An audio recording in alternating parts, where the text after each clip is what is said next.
안녕하세요. 11월 3일입니다. 오늘 저희는 당신이 보내주신 그 최신 투자 보고서들, 이걸 좀 깊이 들여다보려고 합니다. 보니까 DS투자증권 2026년 전망도 있고, 유진투자증권 전략, IBK 롱숏 아이디어, 또 하나증권 중국 기업 분석, 메르카도 리브레까지 와, 정말 자료가 많네요. 네, 그래서 저희 목표는 이 정보들 안에서 투자자로서 당신이 딱 주목해야 할 그 핵심 흐름, 그리고 인사이트, 이걸 뽑아드리는 겁니다. 글로벌 경제 큰 그림부터 국내 시장의 좀 세세한 부분, 그리고 구체적인 투자 아이디어까지 한번 같이 파헤쳐 보시죠. 자, 어디부터 시작할까요? 역시 큰 그림부터 봐야겠죠? DS투자증권 보고서 보니까 새로운 사이클의 시작, 뭐 이런 표현을 썼던데 글로벌 경제, 지금 분위기가 어떻다고 봐야 할까요? 팬데믹 전쟁 이후에 회복세는 맞는 것 같은데 뭔가 좀 복잡한 느낌이에요. 네, 맞습니다.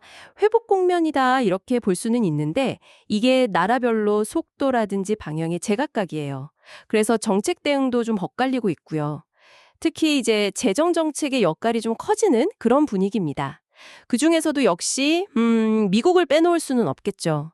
DS 보고서는 내년 미국 경제가 한 2% 정도, 그 정도 성장할 걸로 봤습니다.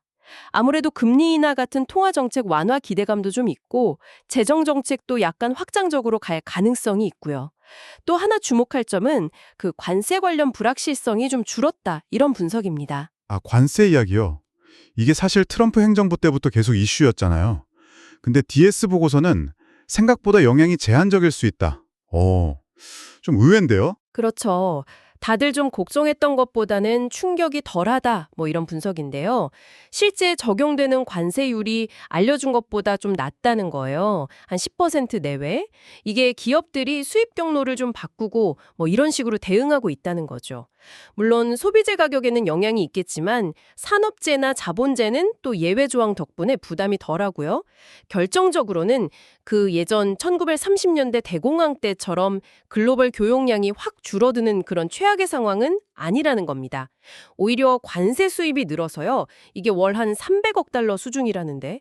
그래서 미국 재정 적자 우려를 약간 덜어줄 수도 있다. 이런 시각도 좀 흥미롭습니다. 그렇군요.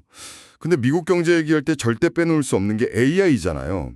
DS 보고서에서도 AI 투자가 성장을 이끈다 이렇게 얘기했고 유진투자증권 보고서는 이걸 바벨탑에 비유했던데요. 뭔가 야심차지만 위험하다 이런 뉘앙스 같은데 이건 어떻게 봐야 할까요? 그거 아주 적절한 비유라고 생각합니다. 왜냐하면 AI 투자는 정말 막대한 자본이 필요하거든요. 그래서 과거 닷컴 버블 때처럼 너도 나도 막 뛰어들던 거랑은 양상이 좀 다릅니다. 지금은 현금이 아주 많은 빅테크 기업들이 주도하고 있죠. DS 보고서 분석을 보면 정말 놀라운데요. 올해 상반기 미국 성장률이 1.6%였는데 그중에 무려 90%가 AI 관련 정보 처리 장비나 R&D에 같은 기술 투자에서 나왔다는 겁니다.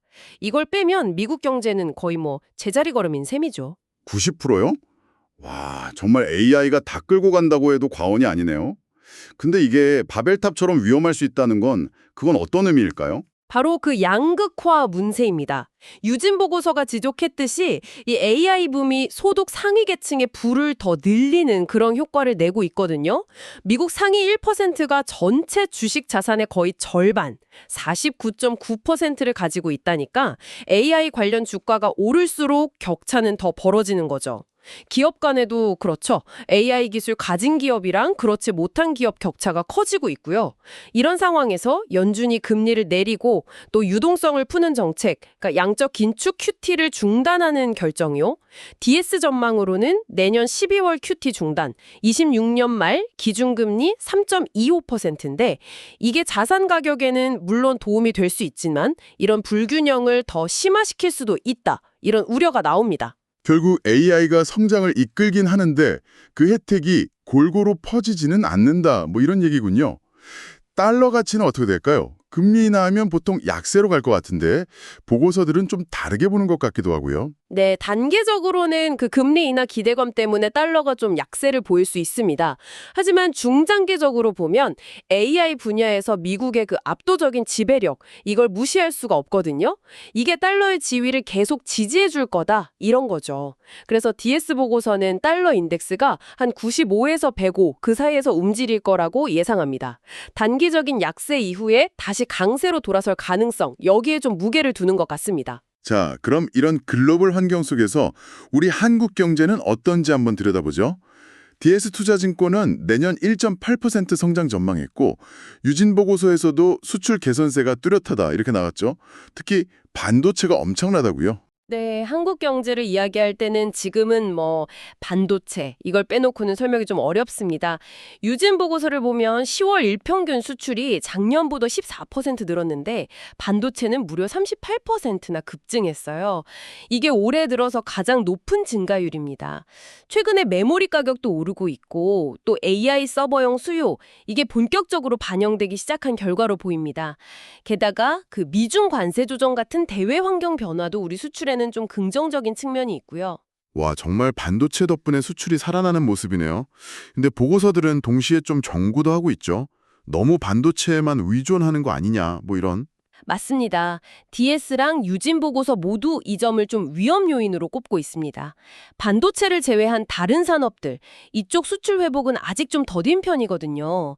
이게 한국 경제의 어떤 구조적인 취약점일 수 있다는 거죠. 내수 쪽을 보면 한국은행의 금리 인하 카드, 이건 서울 집값 부담 때문에 쓰기가 좀 어려울 거다, 이런 분석 유진이 있고요. 인플레이션은 다행히 한 2%대로 안정될 거라는 전망 뒤에 씁니다. 정부는 내년 예산안에서 재정을 좀 더 푸는 쪽으로 갈 것 같고요. DS. 소비는 쿠폰 같은 정책 효과로 완만하게 회복 중이지만 DS, 건설 투자는 계속 둔화되고 있어서 내수 전반의 활력을 좀 제약할 수 있습니다. 코스피 지수는 연일 높은 수준인데 이것도 역시 반도체 효과가 큰 거겠죠? 근데 DS하고 유진 보고서를 보면 지수 이면에는 좀 불안한 모습도 있다. 이런 지적이네요. 채권이랑 원화 가치가 같이 떨어진다면서요? 네, 그 점이 상당히 중요합니다. 보통 주가가 오르면 위험자산 선호 심리가 커지면서 원화도 강세를 보이는 경향이 있는데 지금은 반대 현상이 나타나고 있다는 거죠. 더 이상한 건 무역 수지는 흑자인데도 원화가 약세를 보인다는 점입니다. 보고서들은 그 이유로 해외 직접 투자나 증권 투자 같은 자본 유출을 지목하고 있어요. 유진 보고서 분석에 따르면 2020년 이후로 연평균 한 200억 달러 정도 자본 순 유출이 있었는데 이게 원달러 환율을 한 50원 정도 끌어올리는 요인이 됐다는 겁니다. 아, 그러니까 무역으로 벌어들인 달러보다 해외로 빠져나가는 달러가 더 많아서 흑자인데도 원화가 약세를 보이는 거군요. 그럼 지금 1,400원대 환율이 이게 꼭 저평가다 이렇게만 볼 수는 없겠네요. 그렇죠. 그런 구조적인 자금 유출 요인을 감안하면 현재 환율 수준이 어느 정도 설명된다. 이런 분석입니다.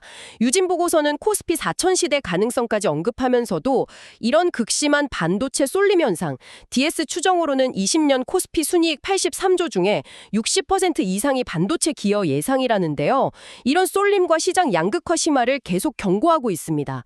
이런 맥락에서 코스닥 같은 중소형주 투자는 내년 1분기 이후에나 좀 관심을 가져보는 게 어떻겠냐, 이런 신중론도 제기됐고요. 아유, 거시경제란 시장 전반의 그림이 정말 상당히 복잡하게 얽혀 있네요.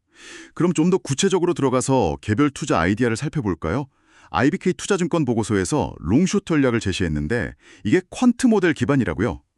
퀀트 모델이라면 그 계량적인 분석으로 투자 대상을 찾는 방식이죠. 네, 맞습니다. IBK의 그 계량 분석 모델, 소위 퀀트 모델 기반의 추천인데요.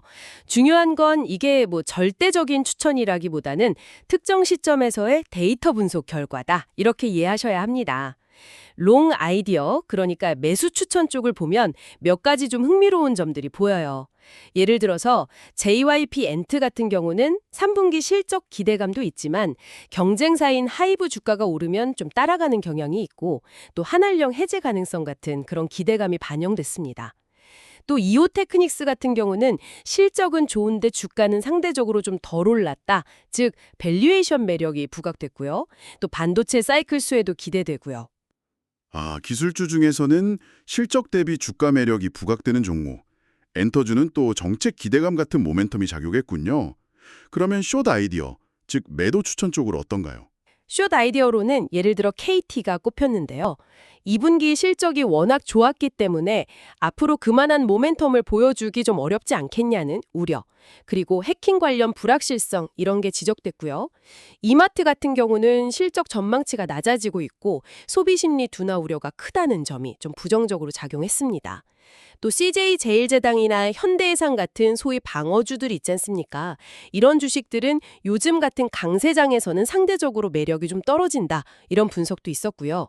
다시 한번 말씀드리지만 이건 IBK의 퀀트 모델 결과일 뿐이고 투자 결정은 당신께서 직접 판단하시는 게 중요합니다. 네, 모델 기반 추천이라는 점 꼭 유의하겠네요. 이번엔 중국 쪽으로 한번 가볼까요? 하나증권 보고서에 여러 중국 기업들 소식이 있었는데 여기선 어떤 흐름이 좀 보이나요? 미중 갈등 속에서도 선전하는 기업들이 있는 것 같은데요. 네, 확실히 그 중국 내수 시장하고 정부 정책의 수혜를 받는 기업들이 눈에 띕니다. 특히 반도체 국산화 관련 기업들이 그렇죠. 장비 업체인 북방화창이나 후공정, 그러니까 반도체 패키징 및 테스트 오사트 업체인 통푸마이크로, TFME가 AI하고 내수 덕분에 실적이 좋게 나왔습니다. 통푸마이크로는 특히 그 AMD랑 협력하면서 첨단 패키징 수요 증가 수혜를 볼 걸로 기대되고요. AI 서버 수요가 정말 폭발하면서 폭스콘 산업인터넷이 FII 실적도 크게 늘었고 광모줄 업체인 중지슈창은 800G나 1.6T 같은 고수익 제품 판매가 늘면서 수익성이 아주 좋아졌습니다. 와, 중국 기술 기업들의 약진이 정말 인상적이네요. 반면에 좀 어려움을 겪는 것도 있겠죠? 물론입니다. 샤오미 같은 경우는 최근에 메모리 가격이 급등하면서 스마트폰 원가 부담이 좀 커져서 수익성 악화 우려가 나왔고요. BYD는 3분기 실적 자체는 예상보다 안 좋았지만 팡청바오 같은 프리미엄 브랜드나 유버 판매는 괜찮았습니다. 그리고 미중 갈등의 직격탄을 맞은 사례도 있죠. 배터리 업체인 고션하이테크는 결국 미국 정부 압박 때문에 미시간주 공장 건설 계획을 철회했습니다. 이 외에도 징동이 물류 로봇을 대거 도입한다거나 틱톡 모회사인 바이트댄스가 게임 유통 플랫폼을 만든다거나 또 엔트그룹이 엠트코인 상표를 출원하는 등 플랫폼 기업들의 새로운 움직임도 계속 지켜봐야 할 것 같습니다. 마지막으로 글로벌 기업 사례 하나만 더 보죠. 중남미의 아마존이라고 불리는 메르카도 리브레 분석인데요. 웨드부시 보고서를 하나증권에서 다뤘네요. 여기서는 어떤 점을 주목해야 할까요? 단기 실적은 좀 안 좋아졌다고 하던데요. 네, 메르카도 리브레가 핵심 시장인 브라질이나 이런 곳에서 경쟁이 좀 치열해지니까요. 시장 점유율을 지키려고 광고도 늘리고 물류 투자도 확대하고 있습니다. 당연히 비용이 늘어나니까 단기적으로는 수익성이 좀 나빠졌죠. 웨드부슈도 올해하고 내년 영업이익 전망치를 좀 낮췄습니다. 그럼 이거 투자 매력이 떨어지는 거 아닌가요? 단기적으로 보면 그렇게 생각하실 수도 있는데요. 근데 웨드부슈의 분석은 좀 다릅니다. 이게 단순히 비용 증가가 아니라 장기적인 성장을 위한 전략적 투자다 이렇게 보는 거죠. 실제로 브라질에서 무료 배송 기준 금액을 낮췄더니 거래량이 확 늘어나는 그런 긍정적인 효과도 나타나고 있고요. 그래서 웨드부슈는 단기 이익 전망은 낮췄지만 장기 성장 스토리, 이건 여전히 유효하다고 보고 아웃퍼폼, 즉 시장 수익률 상회 의견하고 목표 주가 $2,800를 그대로 유지했습니다. 단기 실적과 장기 비전 사이에서 어떤 선택을 하는지를 보여주는 좀 흥미로운 사례라고 할 수 있겠습니다. 오늘 정말 많은 보고서들을 훑어봤는데요.